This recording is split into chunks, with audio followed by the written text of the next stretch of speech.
Hi hello ನಮಸ್ತೆ ಸ್ನೇಹಿತರೆ, ಎಲ್ಲರಿಗೂ ಕೂಡ ಮತ್ತೊಮ್ಮೆ ನಿಮ್ಮ ಯೂಟ್ಯೂಬ್ ಚಾನಲ್ಗೆ ಪ್ರೀತಿಯ ಸ್ವಾಗತ. ಈಗ ಆಲ್ರೆಡಿ ನಿಮ್ಗೆ ಗೊತ್ತಿರುವಂತೆ KS ಮರುಪರೀಕ್ಷೆದು ಏನು ಕನ್ನಡ ಮಾಧ್ಯಮ ಅಭ್ಯರ್ಥಿಗಳಿಗಾಗಿರುವಂಥ ಒಂದು ಅನ್ಯಾಯದ ಕುರಿತಾಗಿ ಒಂದು ಫ್ರೀಡಮ್ ಪಾರ್ಕಲ್ಲಿ ಪ್ರೊಟೆಸ್ಟ್ ಕೂಡ ಆಯಿತು. ಸೊ ಒಂದು ಪ್ರೊಟೆಸ್ಟ್ ಆದಮೇಲೆ ಅದರ ಒಂದು ಇಂಪ್ಯಾಕ್ಟ್ ಆಗಿ ಈಗ ಸರ್ಕಾರ ಈ ವಿಷಯವನ್ನು ಗಂಭೀರವಾಗಿ ತೆಗೆದುಕೊಂಡಿರೋದು. 27ನೇ ತಾರೀಕು ಒಂದು ಸಭೆ ಕೂಡ ಇದೆ KPSCಯ ಎಲ್ಲ ಒಂದು ಕಾರ್ಯದರ್ಶಿಯವರೊಂದಿಗೆ, ಸರ್ಕಾರದ ಕಾರ್ಯದರ್ಶಿಯವರ ಜೊತೆ. ಸೊ ಆ ಒಂದು ಸಭೆಯಲ್ಲಿ ಏನು ನಿರ್ಣಯ ಆಗುತ್ತೆ ಆ ವಿಚಾರಕ್ಕಿಂತ ಪೂರ್ವವಾಗಿ ಈಗ ಇನ್ನೊಂದು ಇಂಪಾರ್ಟೆಂಟ್ ವಿಷಯ ಅಂತಂದರೆ, ಇವತ್ತಿನಿಂದ ಫ್ರೀಡಮ್ ಪಾರ್ಕಲ್ಲಿ ಅನಿರ್ದಿಷ್ಟಾವಧಿ ಹೋರಾಟ ಈ ಒಂದು KS ಮರುಪರೀಕ್ಷೆಯಲ್ಲಾಗಿರುವ ಕನ್ನಡ ಮಾಧ್ಯಮ ಅಭ್ಯರ್ಥಿಗಳಿಗೆ ಏನು ಪ್ರಶ್ನೆ ಪತ್ರಿಕೆಯಲ್ಲಾಗಿರುವಂಥ ಸಮಸ್ಯೆ ಕುರಿತಾಗಿ ನಡೀತಾ ಇದೆ. ಈ ಹೋರಾಟಕ್ಕೆ ಇವತ್ತು ಅಖಿಲ ಕರ್ನಾಟಕ ವಿದ್ಯಾರ್ಥಿ ಸಂಘಟನೆ ನೇತೃತ್ವದಲ್ಲಿ ಒಂದು 20 ಜನ ಅಭ್ಯರ್ಥಿಗಳು ಆ ಹೋರಾಟಕ್ಕೆ ಅನಿರ್ದಿಷ್ಟಾವಧಿಯಾಗಿ ಅಲ್ಲಿ ಹೋರಾಟಕ್ಕೆ ಕೂತ್ಕೊಳ್ಳೋರು ಇವತ್ತಿಂದ ಪ್ರಾರಂಭ ಆಗುತ್ತೆ. ಸೊ ಅದರ ಜೊತೆ ನ್ಯಾಯಾಲಯದ ವಿಷಯ, ಈಗ ನಾವು ಈ ವಿಷಯವನ್ನು ಕೋರ್ಟ್ ಮೂಲಕ ಕೂಡ ಬಗೆಹರಿಸಿಕೊಳ್ಳೋದಕ್ಕೆ ಎಲ್ಲ ಪಾಯಿಂಟ್ಸ್ಗಳು ತುಂಬ ಇಂಪಾರ್ಟೆಂಟ್ ಇದೆ. ಸೊ ಕೋರ್ಟಲ್ಲಿ ಏನೆಲ್ಲ ವಿಷಯ ಆಗ್ಬೋದು, ಏನು ಮುಖ್ಯವಾಗಿ ಚರ್ಚೆ ಆಗುತ್ತೆ ಅನ್ನೋದೆಲ್ಲವೂ ಕೂಡ ಆಲ್ರೆಡಿ ತಯಾರಿ ನಡೆದಿದೆ.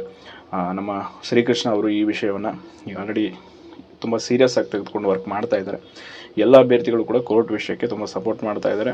ಆ್ಯಂಡ್ ಕಾನೂನು ಹೋರಾಟಕ್ಕೆ ಪ್ರಮುಖವಾಗಿ ಬೇಕಾದಂಥ ಎಲ್ಲ ದಾಖಲೆಗಳನ್ನು ಕೂಡ ಈಗ ಆಲ್ರೆಡಿ ಕನ್ನಡ ಮಾಧ್ಯಮ ಅಭ್ಯರ್ಥಿಗಳು ಅವ್ರಿಗೆ ಸಲ್ಲಿಸಿದ್ದಾರೆ. ಸೊ ವಿಷಯ ತುಂಬ ಸೂಕ್ಷ್ಮವಾಗಿರೋದ್ರಿಂದ ಅವರು ಕೂಡ ತುಂಬ ಇದನ್ನು ಮುತುವರ್ಜಿ ವಹಿಸಿ ಕೆಲಸ ಮಾಡ್ತಾ ಇದ್ದಾರೆ.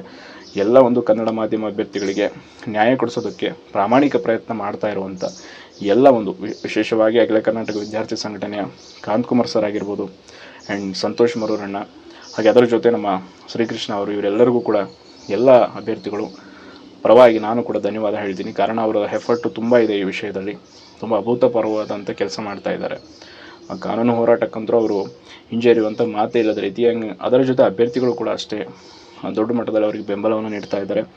ಆ್ಯಂಡ್ ಎಲ್ಲ ರೀತಿಯಾದಂಥ ಸಹಾಯವನ್ನು ಮಾಡ್ತಾ ಇದ್ದಾರೆ.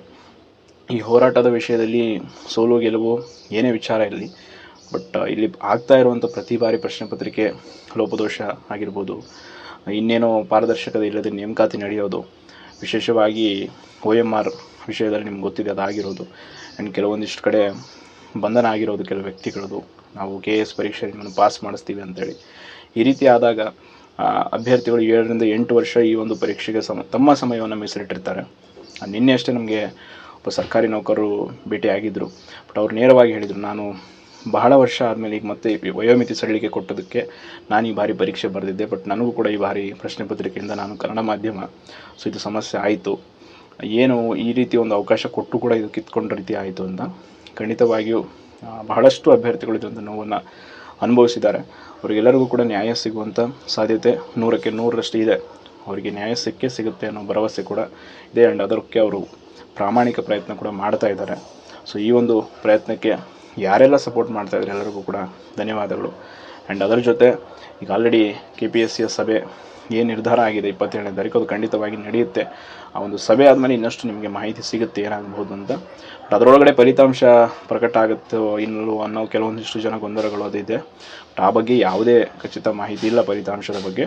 ಬಟ್ ಸಭೆ ಬಗ್ಗೆ ಖಂಡಿತವಾಗಿ ಒಂದು ಮಾಹಿತಿ ಇದೆ. ಅದೇನಾಗುತ್ತೆ ಅನ್ನೋದನ್ನು ನೋಡೋಣ. ಧನ್ಯವಾದಗಳು.